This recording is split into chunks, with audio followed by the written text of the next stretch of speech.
ဒီမှာတော့ speed ရဲ့ဘောလုံးကွင်းထဲကအလွဲဆုံးနဲ့အခွင့်အဆုံးအခိုက်အတန့်၅ခုကိုဖော်ပြပေးလိုက်ပါတယ်ပထမဆုံးတစ်ခုကတော့ရေလုံးလို့မျက်ရည်တောင်ကျက်မိမှတေချပါတယ်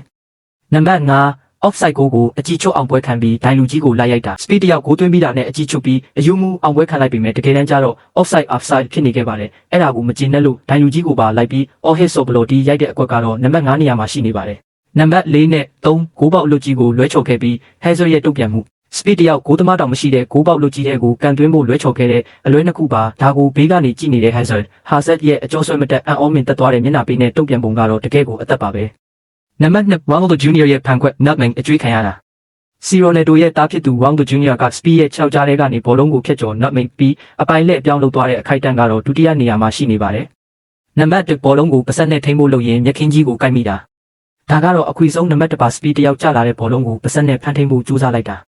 ဘောလုံးကိုလည်းမမိတဲ့အပြင်ကွင်းထဲကမျက်ခင်းကြီးကိုပါအားရပါရမှောက်လျက်ကြီးမုန်းကိုက်မိသွားတဲ့ဖြစ်ရပဲဖြစ်ပါတယ်လွဲတလေးတွေကိုနှစ်သက်တယ်ဆိုရင် follow လေးလုပ်ခဲ့ပါဗျာကျေးဇူးတင်ပါတယ်